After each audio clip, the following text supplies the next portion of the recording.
Next up, I want to get ready for our next speaker. And for this, I'd like to bring on Nitya to tell you about how we can improve UX with MPC and account abstraction.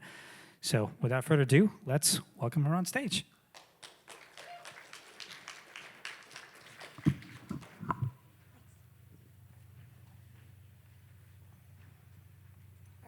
Hi, everyone. I'm Nitya, and as Karthik mentioned, I'm here to dive into Onchain UX. So we'll be talking about a few different paradigms, MPC or multi-party computation, account abstraction, permissions more broadly, and how all of these tie into what some of the earlier versions of crypto UX have looked like, and what we can kind of expect going forward as all these technologies are now coming to fruition. So a little bit about me first. I started my career in fintech, worked on the Celo protocol on stablecoin payments for several years, and we started Capsule in 2022 with really the goal of simplifying on-chain interaction.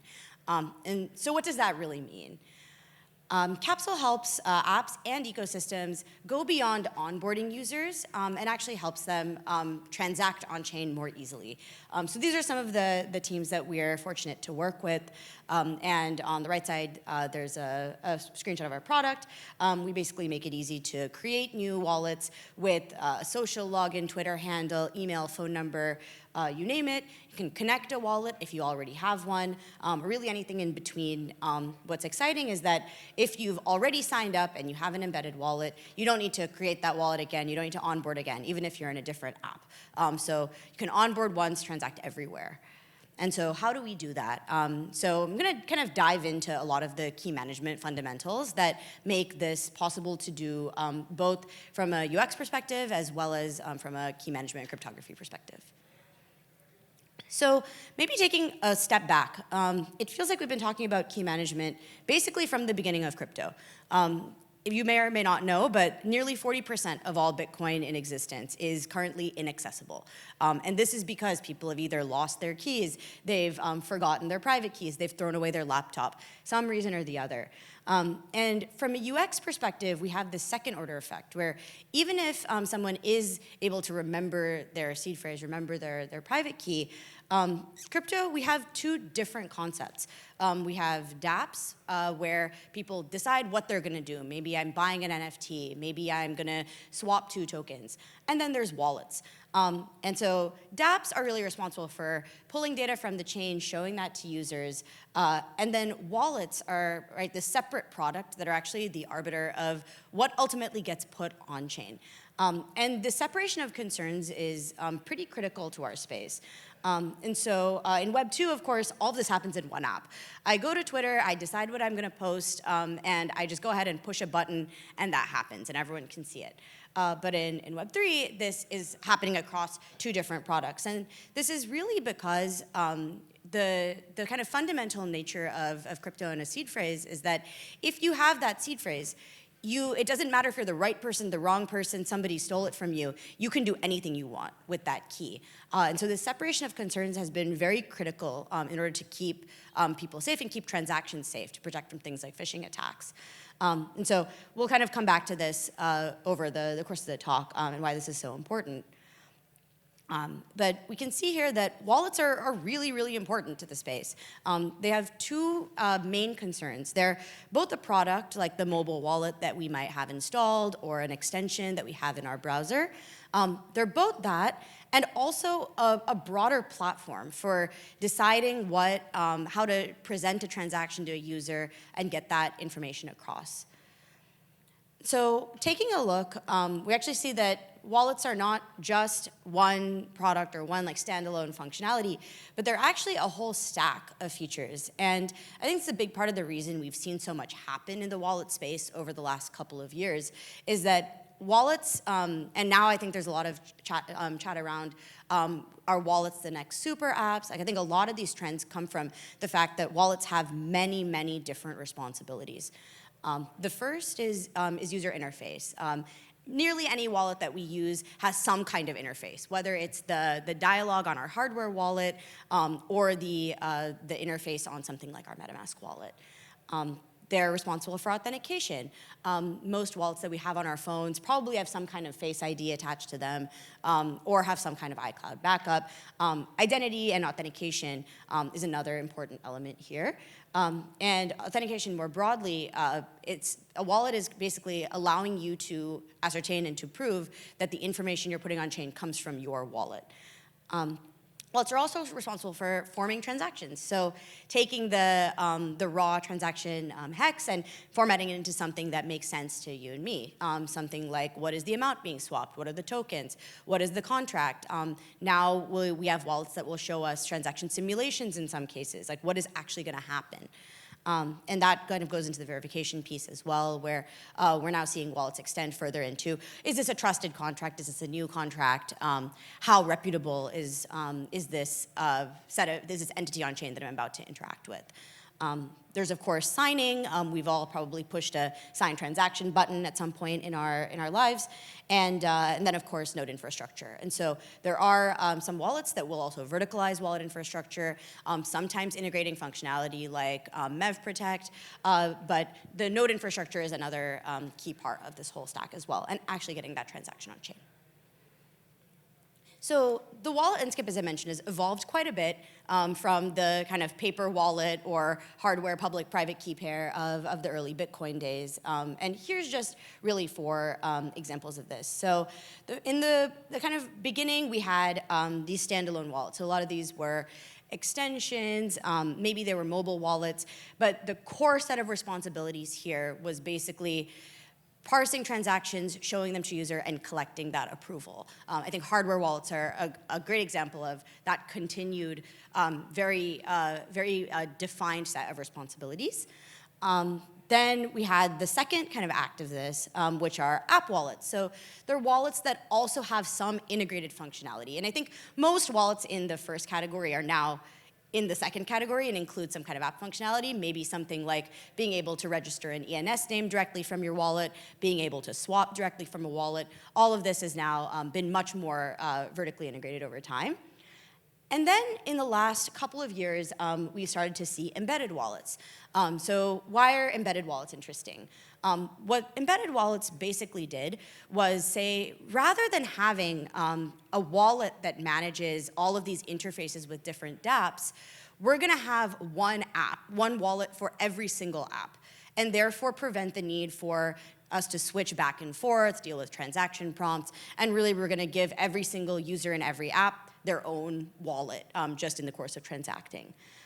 This created a problem, of course, a big one being that now every app we're using has its own wallet with its own funds, with its own set of separate fragmentation.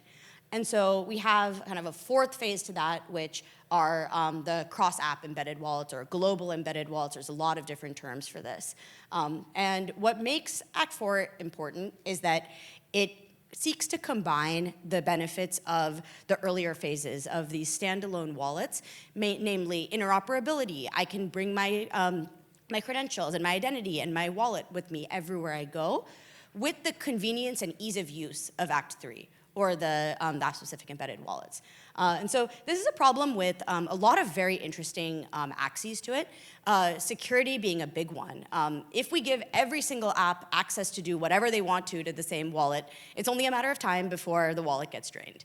And we've seen cases of that happening even in the traditional wallet world, where people will put their private keys in multiple wallets, and then one gets hacked, and you end up with these big ripple effects. But security is a big challenge here. And then UX is also another big challenge, is how do you communicate that scope to an app as well as a user of what is allowed to happen. And so you end up with this large kind of session management, asset sort of specification problem. And of course, you want to do all of this in a user-friendly way. Otherwise we've now just taken a step back as well. And so what we can kind of describe here as this end game, or this like ideal state of the wallet experience, is the best of Web 2, this fully abstracted UX.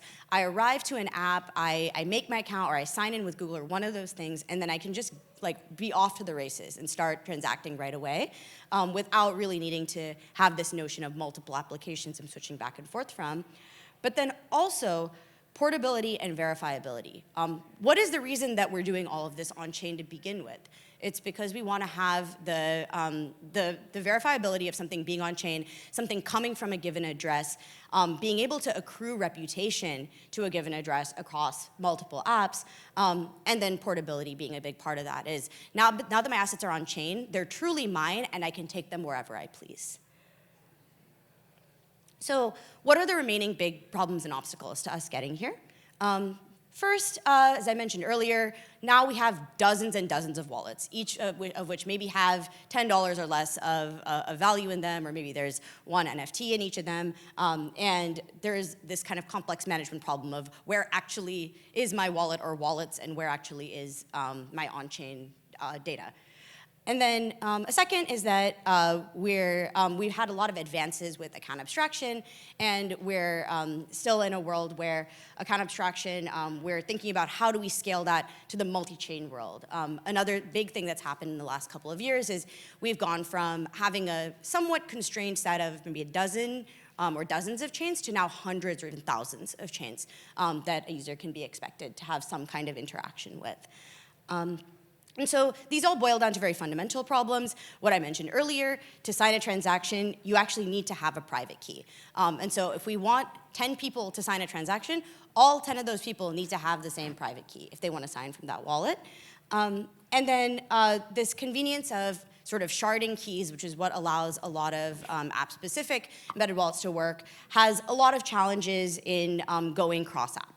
Where you end up with big challenges around security, censorship resistance, and ultimately losing composability as well as a trade-off to that convenience.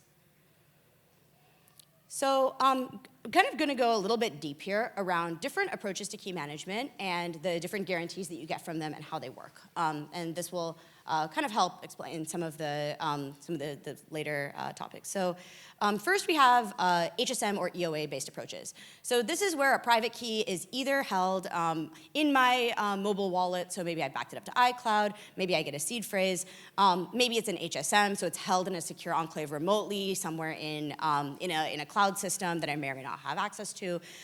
Any such system, signing is quite simple.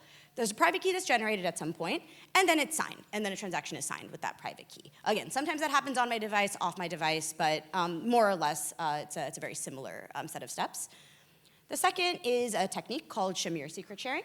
What this does is I'm still generating a private key, but then what I'm doing is I'm splitting it into multiple different parts. And some of those parts might be held by a user, some of them might be managed by a social login, some of them might be stored by a third party. But then whenever I want to sign, I will have to reconstruct those shares and put them back together, and then sign with the resulting private key. And so we see that once again, anywhere that I need to sign from, I do need to have a private key there, and give, as a result, some environment that I'm signing from access. And then the third is MPC. And so what MPC, or multi-party computation, allows you to do is generate the set of keys via a DKG, or distributed key generation ceremony. And what you get from this are two shares, a little bit different from the Shamir secret sharing notion in that you don't actually have to recombine these keys into one place to sign a transaction. You get this multi-round protocol that you can execute that allows you to obtain a signature from that private key equivalent, and to do all of this without doing this recombination. And so this gets us some really interesting properties, namely that you can have a set of shares that don't need to be combined into one place that can still get us a signature from that private key. What's really interesting and quite special about this property is that now we can sign a transaction from really anywhere we choose without revealing the details of the full private key to the environment where the signing is happening. So this now means that my same wallet, my same address, I can have that signature generated from any of the 20 apps that I used last week without any of those applications having access to my private key. So now any of those apps get hacked or compromised in some way, my private key has not been compromised or exposed. And then you might ask how this kind of corresponds to account abstraction. The two properties are very complementary. So a lot of account abstraction schemes have something like different session keys that might have programmable logic and that are all signers on a single account abstraction wallet. On a single chain, this gives us a lot of flexibility to encode logic around how to sign transactions into a smart contract. MPC kind of allows this to level up by then making this entire scheme multi-chain, where you can have these AA setups on any of the dozen chains that I'm using and use the same account from a user-facing perspective to actually initiate transactions and interact with the blockchain. And so what we do here is we get all of this nice kind of expressivity of how we want a transaction to be specified. We can have that on chain. And we can kind of have our cake and eat it too without needing to deal with lots of different signers and lots of different wallets. And so here we can kind of reframe the earlier thought, which is that we have the best of Web 2, that fully abstracted UX. What that really looks like is easy transaction signing. No pop-ups, no inspecting JSON, none of that. And with the portability and verifiability of Web 3, which really just boils down to programmable MPC session keys, a lot of these in conjunction. And here we have a screenshot of transaction approvals and kind of how we can be really granular about what this access looks like. So now I'm just going to walk through a few features of Capsule and how we think about this. So the first is, of course, easy user onboarding. No writing down seed phrases, not dealing with any kind of new app downloads, but just if you have a wallet, connect it. If you don't, sign in the way you would with any other app. Multi-device compatibility, so this is something that in a world where passkeys are really popular, building in the frameworks to make sure that even though there's passkeys and we're using the security of a device, you can still kind of access your wallet from anywhere that you need to. And then the third is kind of a single sign-on that scales across multiple different chains. Then kind of going a little bit further, we have this programmable signing. So what this looks like is auto transaction mode, which is something that we've rolled out somewhat recently. And what you can do here is basically within the course of a session, you can have transactions execute in the background, provided they conform to certain specifications. So from that diagram earlier of the different MPC signers and then some logic that gets evaluated, a lot of that is expressed here, where maybe I log into an AMM and I allow automatic swaps up to a certain amount. So a lot of that granular logic. And then, of course, wallet connectors, and then all of this kind of boiling down to wallets that are both universal, so usable anywhere that, that a wallet could be accepted or could be connected, along with security and really walled off access, so that a given exploit for a given app or any sort of challenges on a specific app level don't lead to broader contagion across the overall system. And then here's just a couple of examples of how this works. So, and this is maybe more for folks who are excited about building. Can white label Capsule, can use the modal drop-in React components as pleased. We even have a MetaMask account that's powered by Capsule MPC. So really anywhere Wallet Connect works, anywhere MetaMask works, these wallets are usable. And that's really it. So anyone who's excited about either building over the course of the hackathon will be around, or wants to just learn more, here are a couple of QR codes. The first one, get started, is to our developer portal. And then we also have a link to our website. A note for anyone who might be SF-based, we are also hiring engineers right now. And so really excited to kind of connect with more folks who are excited about these topics. Thanks so much.